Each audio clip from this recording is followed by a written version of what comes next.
Hello everyone. आज के video में हम ऑल इंडिया बार एग्जामिनेशन 19 में बिजनेस लॉ के पार्ट 4 को कवर करेंगे, जिसमें हम नेगोशिएबल इंस्ट्रूमेंट एक्ट 1881 यानी कि परक्राम्य लिखित अधिनियम 1881 से पूछे जाने वाले महत्वपूर्ण सवालों को पढ़ेंगे। ये एनआई एक्ट 1881 जो है वो एआईबी के पॉइंट ऑफ व्यू से बहुत इंपॉर्टेंट है। इससे कई बार क्वेश्चन जो है वो एआईबी में पूछे जाते हैं।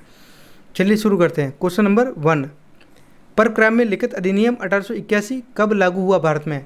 तो ये लागू हुआ था 1 मार्च 1881 को। ऑप्शन ए इसका सही आंसर होगा। नेक्स्ट क्वेश्चन नंबर 2, परक्राम्य लिखित अधिनियम 1881 का मुख्य उद्देश्य क्या है? तो इसका मुख्य उद्देश्य है परक्राम्य लिखितों के लेन देन को नियंत्रित करना। तो ऑप्शन बी इसका सही आंसर होगा। नेक्स्ट क्वेश्चन नंबर 3, परक्राम्य लिखित अधिनियम 1881 में परक्राम्य लिखित किस प्रकार की होती है?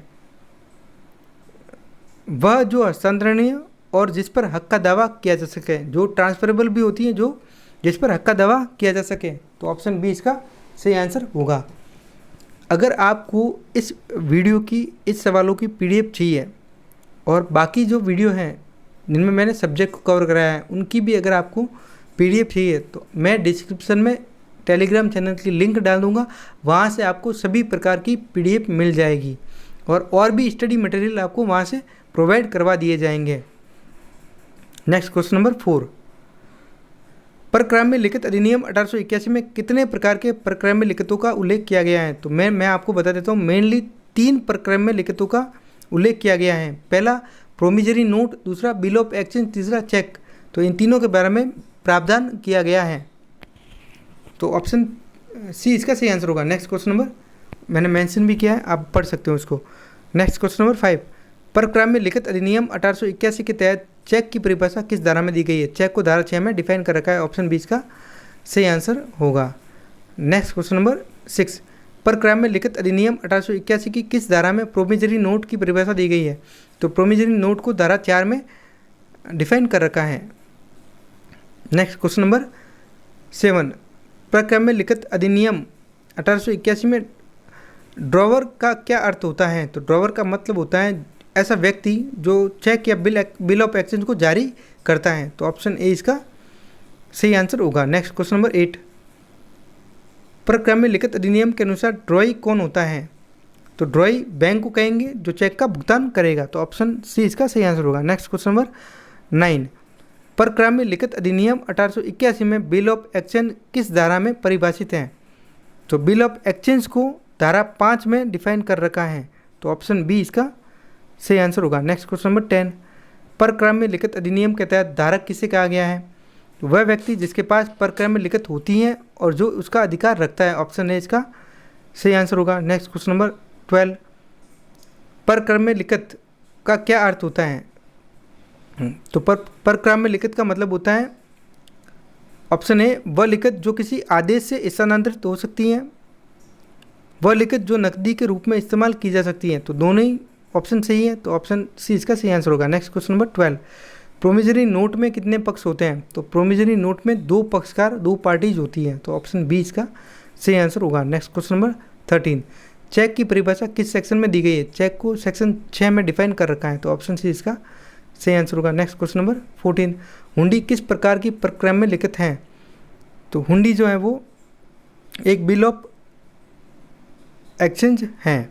तो ऑप्शन सी इसका सही आंसर होगा। नेक्स्ट क्वेश्चन नंबर 15, कौन से सेक्शन में चेक के अनादरण की परिभाषा दी गई है? धारा 138 में चेक के डिसऑनर के बारे में परिभाषा दी गई है। तो ऑप्शन ए इसका सही आंसर होगा। Next question number 16, promissory note और बिल ऑफ एक्सचेंज में मुख्य अंतर क्या है?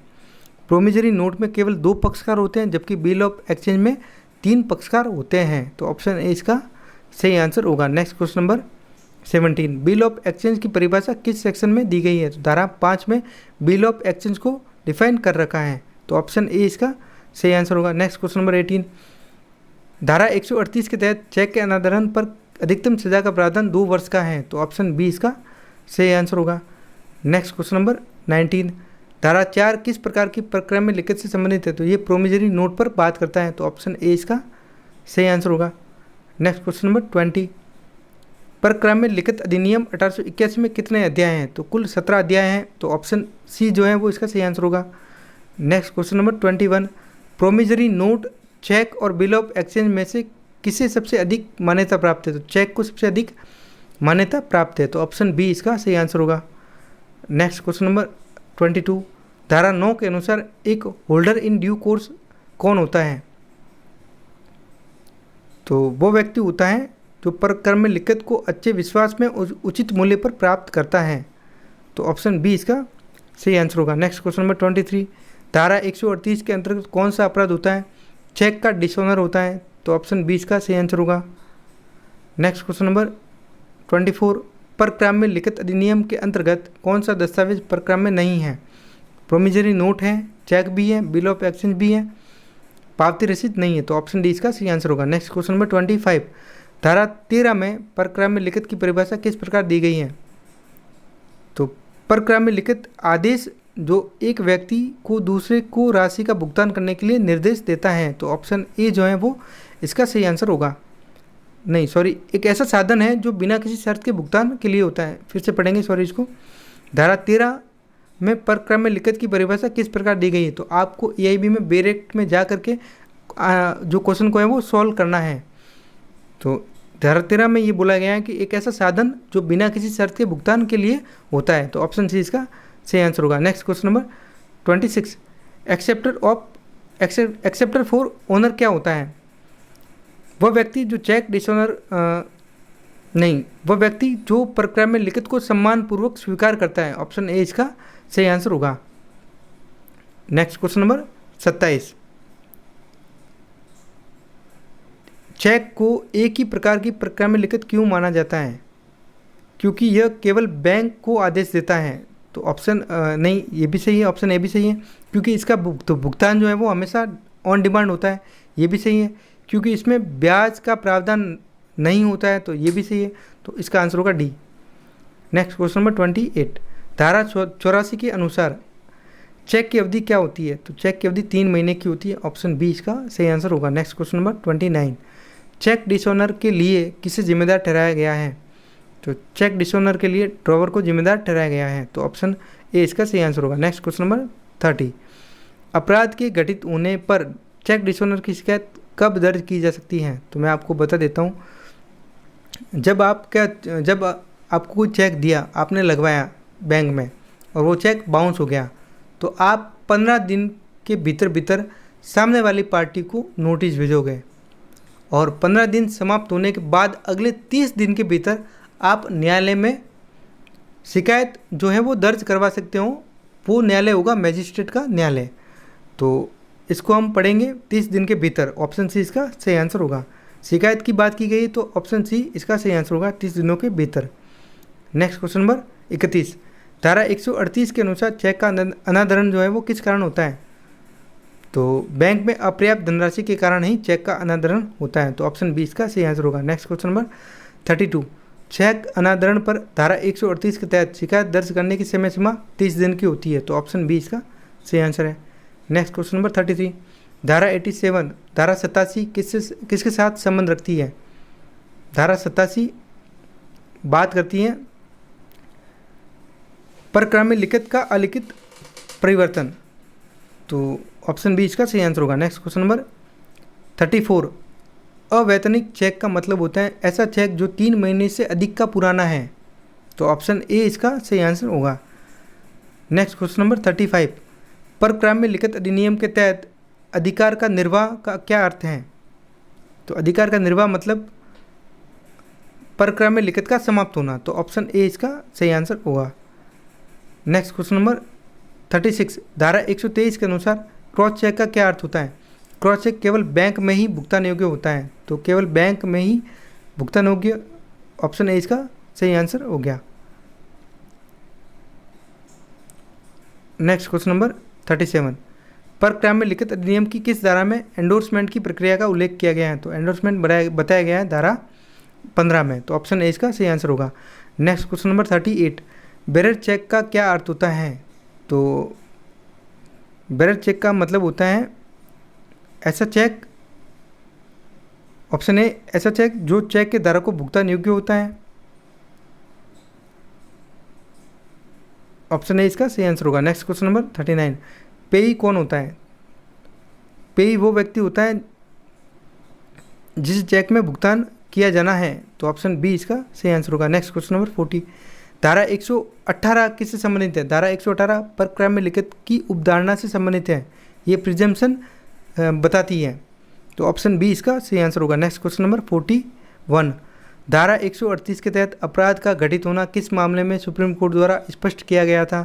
तो ये केस था भास्करन बनाम शंकरन वैद्य का, ऑप्शन बी इसका सही आंसर होगा। Next question number 42, supreme court के किस निर्णय में यह कहा गया कि धारा 138 का अपराध मुख्य रूप से देयता का है? तो ये केस था कृष्णा जनार्दन भट्ट बनाम डी शिवप्पा का मामला, ऑप्शन बी इसका सही आंसर होगा। Next question number 43, supreme court ने किस मामले में यह कहा कि धारा 138 के तहत कोई भी मुकदमा दायर करने के लिए लीगल नोटिस अनिवार्य है? तो ये बहुत फेमस केस है, इसका आंसर होगा दीनानाथ बनाम बजाज ऑटो फाइनेंस के केस में ऐसा बोला था सुप्रीम कोर्ट ने, ऑप्शन ए इसका सही आंसर होगा। नेक्स्ट क्वेश्चन नंबर 44, वेंकटेश्वरन बनाम रेणुका के मामले में सुप्रीम कोर्ट ने किस बात पर जोर डाला? तो नोटिस पर जोर डाला था, नोटिस के महत्व पर सुप्रीम कोर्ट ने नोटिस की आवश्यकताओं और महत्व पर जोर दिया था, ऑप्शन डी इसका सही आंसर होगा। नेक्स्ट क्वेश्चन नंबर 45, धारा 138 के तहत समय सीमा को लेकर सुप्रीम कोर्ट ने कौन से मामले में निर्देश दिए थे? तो एम.एस. नारायण बनाम सुधीर कुमार के मामले में निर्देश दिए थे, तो ऑप्शन ए इसका सही आंसर होगा। Next question number 46, dishonour of cheque के मामलों में शिकायत दर्ज करने के लिए वैधानिक समय सीमा पर कौन सा निर्णय महत्वपूर्ण है? तो के भास्करन बनाम शंकर वैद्य का मामला महत्वपूर्ण है, तो ऑप्शन सी इसका सही आंसर होगा। नेक्स्ट क्वेश्चन नंबर 47, राम ने श्याम को एक चेक दिया जिसे बैंक ने अपर्याप्त शेष राशि के कारण अनादृत कर दिया। धारा 138 के तहत श्याम को क्या करना पड़ेगा? श्याम क्या करेगा? नोटिस भेजेगा, चेक अनादरण का कानूनी नोटिस राम को भेजेगा, तो ऑप्शन सी इसका सही आंसर होगा। नेक्स्ट क्वेश्चन नंबर 48, सीमा ने एक चेक किशोर को भुगतान के लिए दिया, लेकिन बैंक में अपर्याप्त शेष राशि के कारण चेक बाउंस हो गया। यदि सीमा को अपराध से बचना है तो वो कितने दिनों के भीतर भीतर भुगतान कर सकती हैं? तो वो 30 दिन के भीतर भीतर भुगतान कर सकती हैं। चेक के अनादृत होने के 30 दिन के भीतर भीतर ऐसा भुगतान किया जा सकता है। नेक्स्ट क्वेश्चन नंबर 49, राजेश ने 1 लाख रुपए का चेक महेश को दिया लेकिन भुगतान नहीं हो सका। महेश ने राजेश को नोटिस भेजा, लेकिन राजेश ने भुगतान नहीं किया। महेश धारा 138 के तहत कितने दिनों के भीतर शिकायत दर्ज कर सकता है? मैं आपको बता दूं फिर से, जब भी चेक डिसऑनर होगा उसके 15 दिन के भीतर भीतर आपको सामने वाली पार्टी को नोटिस देना है एज पर एनआई एक्ट, और उसके फिर 30 दिन 15 दिन तक आपको वेट करना है, फिर अगले 30 दिन तक आपको वेट करना है। 30 दिन में आपको न्यायालय मूव करना है, मजिस्ट्रेट की कोर्ट में शिकायत दर्ज करवाओगे, मतलब कि 138 का परिवाद लेकर के न्यायालय में जाओगे। तो ऑप्शन देखते हैं, ऑप्शन बी 30 दिन इसका सही आंसर होगा। इसमें लिखा भी है नोटिस भेजने के 15 दिनों के बाद और अगले 30 दिनों के भीतर शिकायत दर्ज की जा सकती है। नेक्स्ट क्वेश्चन नंबर 50, मोहित ने आदित्य को एक चेक दिया जो उसके खाते में अपर्याप्त राशि के कारण बाउंस हो गया। चेक अनादरण के बाद आदित्य ने तुरंत शिकायत दर्ज करा दी। इस पर विचार करते हुए आदित्य को सबसे पहले क्या करना चाहिए था? तो उसको नोटिस भेजना चाहिए था, तो ऑप्शन सी मोहित को कानूनी नोटिस भेजना चाहिए था, सही आंसर होगा। नेक्स्ट क्वेश्चन नंबर 51 और लास्ट क्वेश्चन है, सोहन ने मोहन को एक चेक दिया जो बाउंस हो गया। मोहन ने चेक के अनादरण का नोटिस भेजा और सोहन ने 20 दिनों के भीतर ही राशि का भुगतान कर दिया। क्या ये धारा 138 के तहत अपराध माना जाएगा? नहीं माना जाएगा, क्योंकि उसने चेक के अनादरण के 30 दिन के भीतर भीतर भुगतान कर दिया है। तो ऑप्शन बी नहीं, क्योंकि राशि का समय पर भुगतान हो गया है, तो इसका आंसर होगा ऑप्शन बी। तो ये थे आपके इम्पोर्टेंट क्वेश्चन एनआई एक्ट से।